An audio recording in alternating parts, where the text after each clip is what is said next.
പരിശുദ്ധ പരമാപ്രതികാരുണ്യത്തിന് എന്നേരവും ആരാധനയും സ്തുതിയും പുകഴ്ചയുമുണ്ടായിരിക്കട്ടെ. നിത്യസ്തുതിക്കർഹനായ പരിശുദ്ധ പരമ ദിവ്യകാരുണ്യത്തിന് എന്നേരവും ആരാധനയും സ്തുതിയും പുകഴ്ചയുമുണ്ടായിരിക്കട്ടെ. ദൈവകൃപയുടെ നിറവായ പരിശുദ്ധ പരമദിവ്യകാരുണ്യത്തിന് എന്നേരവും ആരാധനയും സ്തുതിയും പുകഴ്ചയുമുണ്ടായിരിക്കട്ടെ. ഓരോ പ്രഭാതത്തിലും കർത്താവെ, അങ്ങിൽ നിന്നാണ് സഹായം വരുന്നത്. ആകാശവും ഭൂമിയും സൃഷ്ടിച്ച അങ്ങിൽ നിന്ന് ഞങ്ങളുടെ കാൽ വഴുതാതെ ഞങ്ങളെ സംരക്ഷിക്കുകയും പരിപാലിക്കുകയും ചെയ്യുന്ന കർത്താവെ, അങ്ങ് പരിശുദ്ധനാണ്. അങ്ങയുടെ പരിശുദ്ധിയിൽ ജീവിക്കുവാൻ ഞങ്ങളെ ഓരോരുത്തരെയും അനുഗ്രഹിക്കണമേ. ഏലിയ കെരീത്തിൻ്റെ നീർച്ചാലിനരികെ താമസിച്ചപ്പോൾ കാലത്തും വൈകിട്ടും കാക്കകൾ അപ്പവും മാംസവും കൊണ്ടുവന്ന് കൊടുത്തു. അരുവിയിലെ വെള്ളം കുടിച്ചുകൊണ്ട് നിന്നെ മഹത്വപ്പെടുത്തിയതുപോലെ ഞങ്ങളുടെ ചെറിയ കാര്യങ്ങളിൽ പോലും നീ ശ്രദ്ധാലുവാണെന്ന് ഇതിലൂടെ ഞങ്ങളെ ഓർമ്മിപ്പിക്കുന്നു. കാരുണ്യവാനായ കർത്താവെ, ഇത്ര ശ്രദ്ധാലുവും സമീപസ്ഥനുമായ അങ്ങയെ ആരാധിച്ച് സ്തുതിച്ച മഹത്വപ്പെടുത്തിയ അങ്ങേക്ക് നന്ദി പറയും. ഇന്നത്തെ സുവിശേഷത്തിലൂടെ മലയിലെ പ്രസംഗത്തെക്കുറിച്ച് ഞങ്ങളെ ഓർമ്മിപ്പിക്കുന്നു. കാരുണ്യവാനായ കർത്താവെ, ആത്മാവിൽ ദരിദ്രരായവർ ഭാഗ്യവാന്മാർ, സ്വർഗരാജ്യം അവരുടേതാണെന്നാണ് പറയുക. കുറവുകൾ ഏറെയുള്ളവർ, ദാരിദ്ര്യം അസ്വസ്ഥയുമായി കഴിയുന്നവർ ഒക്കെ ഭാഗ്യവാന്മാരാണെന്ന് കർത്താവെ നീ ഓർമ്മിപ്പിക്കുന്നു. വിലപിക്കുന്നവരെക്കുറിച്ച് ഓർമ്മിപ്പിക്കുന്നു. മറ്റുള്ളവരെ ഓർത്ത് വിലപിച്ച് പ്രാർത്ഥിക്കുന്നവർ, സഹനങ്ങൾ ഏറ്റുവാങ്ങുന്നവർ, ഇവരെയെല്ലാം നീ ഭാഗ്യവാന്മാരെന്ന് വിളിക്കുന്നു. കർത്താവെ, നീ ഈ വിലപിക്കുന്നവരെ ആശ്വസിപ്പിക്കുന്ന ഉറപ്പ് നൽകുന്നുണ്ട്. ഈ ഉറപ്പിൽ ഞങ്ങൾ വിശ്വസിക്കുവാനും ഞങ്ങളുടെ വിലാപങ്ങളൊക്കെ ആനന്ദമാക്കുവാനും കൃപ നൽകണമേ.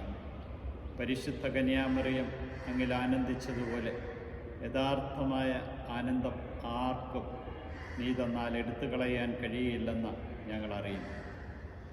സമാധാനവും ശാന്തിയും എപ്പോഴും ഞങ്ങളുടെ ജീവിതത്തിൽ നിലനിന്ന് കഴിഞ്ഞാൽ ഞങ്ങൾ ഓരോരുത്തരും ഭാഗ്യപ്പെട്ടവരാണ്. ഞങ്ങൾ ഓരോരുത്തരും അങ്ങേ സ്വന്തമാക്കുക തന്നെ ചെയ്യും. നീതിക്ക് വേണ്ടി വിശക്കുകയും ദാഹിക്കുകയും ചെയ്യുന്നവരെ അങ്ങ് ഭാഗ്യവാന്മാരെന്ന് വിളിക്കുന്നു. ലോകത്തിൻ്റെ ദൃഷ്ടിയിൽ എന്തൊക്കെ ആണോ ഭാഗ്യമല്ല എന്ന് ചിന്തിക്കുന്നത്, അതൊക്കെ ഭാഗ്യമാണെന്ന് കർത്താവെ നീ പറയും. കരുണ ലഭിക്കുന്നവരെക്കുറിച്ച്, കരുണയുള്ളവർ ഭാഗ്യവാന്മാരാണ്. കർത്താവെ, ഞങ്ങളുടെ ആഗ്രഹമോ പ്രയത്നമല്ല, അങ്ങയുടെ ദയയാണ് എല്ലാത്തിനും അടിസ്ഥാനമെന്ന് പൗലോസ് അപ്പോസ്തലൻ ഞങ്ങളെ ഓർമ്മിപ്പിക്കുമ്പോൾ അങ്ങയുടെ കാരുണ്യത്താൽ നിറഞ്ഞു ജീവിക്കുവാൻ ഞങ്ങളെ ഓരോരുത്തരെയും അനുഗ്രഹിക്കണം. നിന്നെ ദർശിക്കുവാൻ ഹൃദയ പരിശുദ്ധി ആവശ്യമുണ്ടെന്ന് ഞങ്ങളെ ഓരോരുത്തരെ ഓർമ്മിപ്പിക്കുന്നു. കാരുണ്യവാനായ കർത്താവെ, പരിശുദ്ധി നിൻ്റെ ഹൃദയത്തിൽ നിന്ന് ഒഴുകുന്ന തിരുരക്തത്താൽ അശുദ്ധമായതൊക്കെ കഴുകി വിശുദ്ധീകരിക്കണം. പീഡനങ്ങളും സഹനങ്ങളും മനുഷ്യരുടെ അവഹേളനകളും എല്ലാ തിന്മകളും മറ്റുള്ളവർ ആരോപിക്കുകയൊക്കെ ചെയ്യുമ്പോൾ കർത്താവെ, ഞങ്ങൾ ആനന്ദിക്കണമെന്ന് പറയുന്നു. കാരണം നീ അതൊക്കെ അനുഗ്രഹങ്ങളാക്കി മാറ്റുന്നുവെന്ന്. ഈ അനുഗ്രഹങ്ങളൊക്കെ സ്വീകരിക്കുവാൻ ഞങ്ങളെ ഓരോരുത്തരെയും അനുഗ്രഹിക്കണം. ഈ പ്രഭാതത്തെ സമ്പൂർണ്ണമായിട്ടും അങ്ങേക്ക് സമർപ്പിക്കുന്നു. ഇന്ന് ഈ ദിവസത്തിൻ്റെ സമാപനത്തിലെത്തുമ്പോൾ നീ തന്ന കൃപകൾക്ക് നന്ദി അർപ്പിച്ചുകൊണ്ട് നിന്നെ മഹത്വപ്പെടുത്തുവാൻ കൃപ നൽകണം. നിൻ്റെ പാതയിലൂടെ എന്നെ നടത്തുവാനും നന്മയ്ക്ക് വേണ്ടിയുള്ള വഴികളിലൂടെയാണ് നീ നടത്തുന്നതെന്ന് മനസ്സിലാക്കുവാൻ കൃപ നൽകണം. ഈ പ്രാർത്ഥനയിൽ പങ്കുചേരുന്ന ഏവരെയും നിത്യം പിതാവും പുത്രനും പരിശുദ്ധാത്മാ സർവേശ്വര അനുഗ്രഹിക്കണം.